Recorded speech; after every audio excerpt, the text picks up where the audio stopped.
கர்த்தருக்கு ஸ்தோத்திரம்.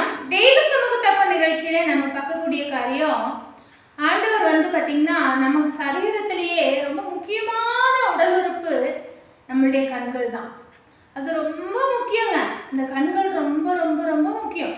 இப்போ வேதம் இந்த கண்ணை குறித்து என்ன சொல்லுதுன்னு பார்த்தீங்கன்னா, மத்தேயு 6 அதிகாரம் 22வது வசனத்துல, உன் கண்ணானது சரீரத்தின் விளக்காய் இருக்கிறது. உன் கண் தெளிவாய் இருந்தால் உன் சரீரம் முழுவதும் வெளிச்சமாய் இருக்கும். நம்ம கண் எப்படியாப்பட்டதா இருக்குதுங்க? கண்ணானது தான் இந்த சரீரத்துக்கே விளக்காய் இருக்கு. நம்மளை ஒளிவிக்கிறதாய், நம்மளை பிரகாசிப்பிக்கிறதாய் இருக்கிறது இந்த கண். இந்த கண்ணுக்கு ரொம்ப முக்கியத்துவம் இருக்குதுங்க. ஆண்டவர் பார்த்தீங்கன்னா நம்மளை இந்த கண்களை கொண்டுதான் சகலத்தையும் காணும்படி செய்திருக்கிறார். அவருடைய வேத எழுத்துக்களை அறிய செய்திருக்கிறார்.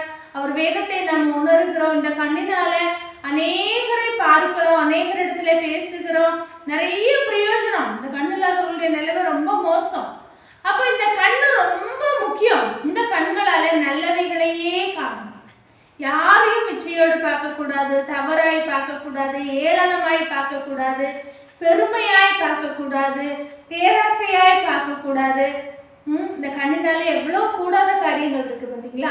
அப்போ கூடுகிற காரியம் நிறைய இருக்கு. கண்ணால் காண்பதும் போய், காதால் கேட்பதும் போய்ன்னு சொல்லுவாங்க. கண்ணால ஒரு விஷயத்தை தவறாகவும் நம்ம புரிந்து கொள்ளக்கூடும். அப்போ இந்த கண்ணை ரொம்ப ரொம்ப ரொம்ப ஜாக்கிரதையாய் நம்ம பயன்படுத்துகிறவர்களாக இருந்தோம்னா, நல்ல விதத்துல பயன்படுத்தி இந்த கண்களால் காண்கிற காரியங்களை சரியாய் பயன்படுத்தி பிரயோஜனப்படுத்துகிறவர்களாக இருந்தா, நம்மை போல அதிர்ஷ்டசாலிகள் யாருமே இல்லை. கண்ணுல இழந்தவங்களுடைய நிலைமை ரொம்ப கஷ்டம். குருடனுக்கு என்ன பண்ண முடியாதுங்க? வழிகாட்ட முடியாது. இருவரும் குழியில விழுவார்கள்னு சொல்லப்பட்டிருக்கு. அப்ப அவ்வளவும் ஒரு முக்கியத்துவம் வாய்ந்த இந்த கண்களை நாம கர்த்தருக்காக பயன்படுத்தலாம். நல்ல விஷயத்தையே நம்ம கண்கள் காணட்டும்.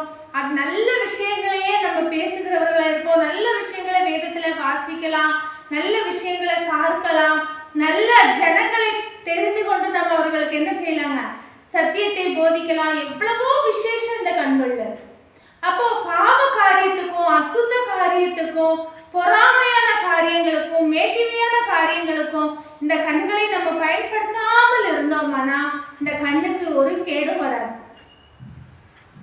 நம்ம கண்களை நம்ம காத்துக்கொள்ளணும். தவறான பாதையில கொண்டு போயிடக்கூடாது. எந்த விதமான விஷயத்திலையும் நம்ம விழுந்து போகாதவர்களாய், உண்மையுள்ளவர்களாய் இருக்கணும்னா கண்ணை ஜாக்கிரதையாய் காத்துக்கொள்ளுங்க. அது உங்களுடைய சரீரத்துக்கு வெளிச்சமாய், விளக்காய் மாறட்டும். ஆசீர்வாதமாய் நீங்க வாழ நான் வாழ்த்துக்கிறேன். கர்த்தருக்கு ஸ்தோத்திரம்.